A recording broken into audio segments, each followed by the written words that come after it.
इस पर बात करने के लिए हमारे साथ हमारे रक्षा विशेषज्ञ मेजर रिटायर्ड मोहम्मद अली शाह साहब इस वक्त जुड़ रहे हैं। मोहम्मद अली शाह साहब, अब आपने जी बहुत बहुत शुक्रिया, बहुत बहुत स्वागत है आपका इंडिया न्यूज में। मैं आपसे ये जानना चाह रहा हूं कि अब जो बाइडेन और नेटो दोनों का ही रुख रूस के प्रति साफ हो गया है, क्या संकेत है ये? जी, उनका रुख अभी तो ऑफिशियली फॉर्मली साफ हो गया है। ये साफ पहले भी था। ये संकेत ये है कि जी हाँ, वेस्ट जो बाइडेन जो है ये कभी भी ये देखो, नेटो जो है ना, हालांकि यूएन का भी हिस्सा है, यूएन को ही हेड कर रहा है एक तरीके से और नेटो को भी हेड कर रहा है एक तरीके से, तो उनको न्यूट्रल रहना चाहिए। और अगर न्यूट्रल रहेंगे तभी वो ये जंग खत्म होगी। अगर एक तरफा रहेंगे तो ये जंग कभी खत्म होगी ही नहीं। ये आग में घी और डालते रहेंगे। मैं आपको एक लॉजिकल बात समझाता हूं अनुराग भाई, ये बड़ी लॉजिकल बात है, हर एक को बात समझ में आ जाएगी। मान लिए आप और मैं अभी दिल्ली से हम जा रहे हैं बंबई और हमारे बड़े खास मित्र रहते हैं पूना में, तो जाहिर सी बात है अगर हम बंबई तक जा रहे हैं और हमारे खास मित्र को जरूरत है हमारी पूना, या तो वो लोनावला खंडाला आ जाएगा, या तो हम पूना जाएंगे, या तो वो बंबई आएगा, हम उससे मुलाकात करेंगे। हम जब जा रहे हैं all the way to Bombay, तो जब जो बाइडेन साहब पोलैंड जाते हैं, ऐसा हो ही नहीं सकता कि वो प्रेसिडेंट ज़ेलेंस्की से ना मिले। ये बात मैंने कल ही कह दी थी,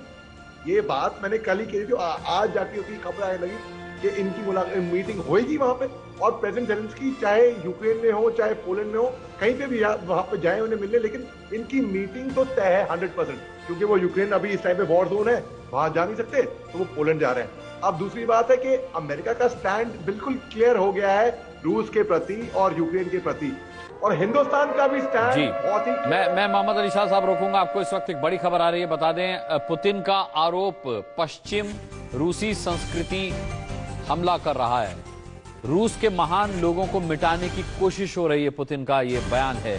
पश्चिम रूस को मिटाने की साजिश कर रहा है। अब देखिए, पुतिन का ये पलटवार है कि पश्चिम, यानी पश्चिम में कौन? नेटो देश। ये इस वक्त की बड़ी खबर। एक और बड़ी खबर, जंग के बीच रूस के रक्षा मंत्रालय का दावा। रूस ने क्या दावा किया है? युद्ध का फर्स्ट फेज लगभग पूरा हो गया, रूस का कहना है। अब पूर्वी डोनबास को मुक्त कराने का लक्ष्य है। लुहांस्क के 93% हिस्से को कंट्रोल में ले लिया है, ये रूस का कहना है। डोनेट्स्क का 54% हिस्सा भी हमारे नियंत्रण में आ चुका है, रूस का ये कहना है। यानी कि रूस अब युद्ध पर अपनी जीत का दावा कर रहा है। इस वक्त की दो बड़ी खबरें। मोहम्मद अली शाह साहब, आपसे इसका मतलब हम जरूर जानना चाहेंगे। रूस जिस तरीके से बता रहा है कि उसने यूक्रेन के किन किन जगहों पर कितने प्रतिशत कब्जा कर लिया है, फिर वो ये आरोप भी लगा रहा है कि पश्चिम जो है वो रूसी संस्कृति को मिटा देना चाह रहा है। पुतिन के और उनके रक्षा मंत्रालय के इस बयान का क्या मतलब है? जी देखिए, ये बात हम शुरू से ही जानते थे कि रूस अल्टीमेटली सुपर पावर है, वो इनको मिटा देगा, यूक्रेन का नाम निशान मिटा देगा शुरू में, लेकिन वो 4 दिन में करने का मिसकैलकुलेशन हो गया, अब 1 महीने से ऊपर हो गया है। और युद्ध एक ऐसी चीज है अनुराग भाई, जहां पे नौजवान जो एक दूसरे को जानते भी नहीं है, एक दूसरे से नफरत भी नहीं करते हैं, एक दूसरे से लड़ते हैं और एक दूसरे की जान भी लेते हैं, इसलिए क्योंकि उनके जो बड़े हैं, उनके जो सीनियर हैं, वो जो एक दूसरे को जानते हैं, एक दूसरे को नफरत भी करते हैं, एक दूसरे के साथ लड़ते भी हैं, लेकिन फिर भी एक दूसरे की जान नहीं लेते। जो नौजवान होते हैं वो मर मिट जाते हैं। ये इतना खराब चीज है युद्ध।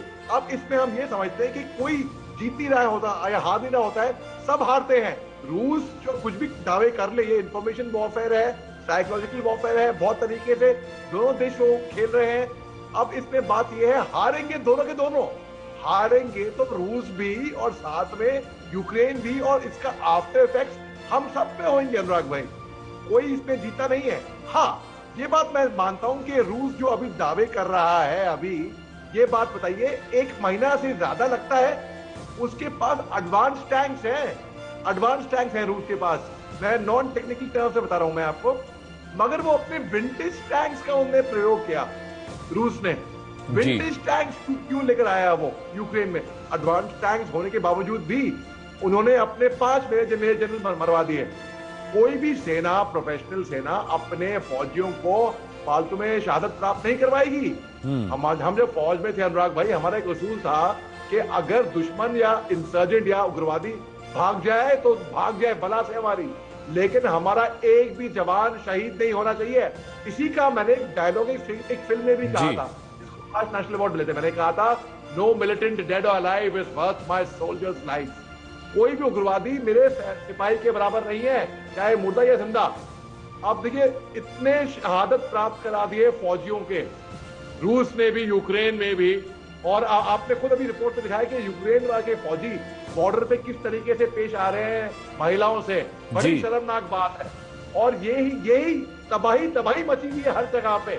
और अब जब नेटो इसके अंदर और आग के अंदर घी डाल रहा है, ये बिल्कुल भी अच्छे संकेत नहीं है मोहम्मद अली शाह साहब। ये पूरी दुनिया को समझना चाहिए। बहुत बहुत धन्यवाद करना चाहूंगा मैं इस अहम बातचीत के लिए। मेजर मोहम्मद अली शाह साहब हमसे जुड़े हुए थे और यूक्रेन और रूस की जंग पर अपने एक्सपर्ट कमेंट हम तक पहुंचा रहे थे।